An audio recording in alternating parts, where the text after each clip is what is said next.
దీంట్లో ఎక్కువ పట్టదు, కొంచెం ఆయిల్ వేస్తున్నాను.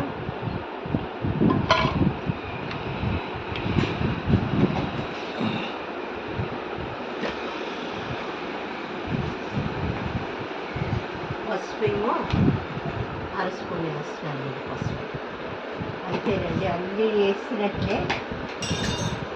4 కప్పులు ముక్కలకి 1 కప్పు కారం, 1 కప్పు ఏమో అదైతే ఆవు పిండి, ఒక అరకప్పు ఉప్పు, అర టీ స్పూను పసుపు, అది ఒక అరకప్పు ఏమో ఆయిల్ వేసానండి, నువ్వులు వేసాను, కొంచెం మెంతిపొడి వేసి కలుపుతున్నాను.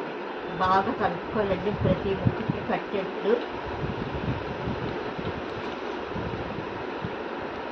చాలా బాగుంటుందండి బెల్లం ఆవకాయ.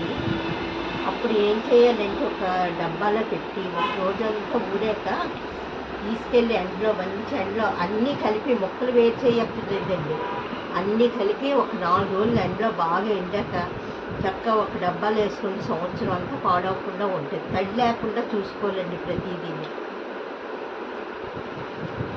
తడి లేకుండా చూసుకుంటే చాలా బాగుంటుంది, పాడవకుండా ఉంటుంది ఆవకాయ, ఏ ఆవకాయ అయినా సరే.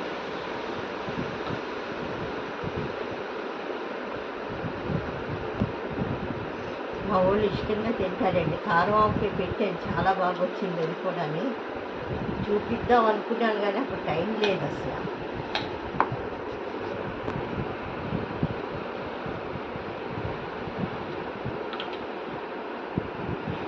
ఇవన్నీ బాగా కలిపినట్లు శుభ్రంగా కలుపుకోవాలండి. ఈ బెల్లం మూట వచ్చేస్తుందండి, ఊరాక రెండో రోజు మూట బాగా, రెండో రోజు మూడో రోజు మూట బాగా వచ్చేస్తుంది.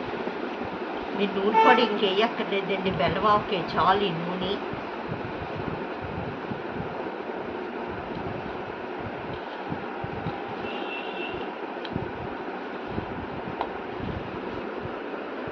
ఒక అరకప్పు బెల్లం వేస్తారు, కొంచెం తీపి వస్తుందేమో అని.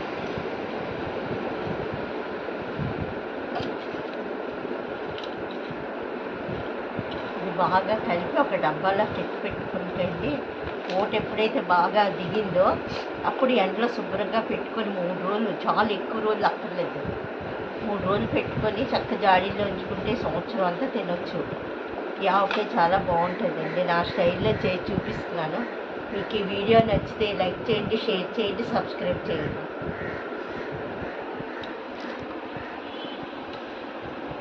ఎలా చెప్పాను?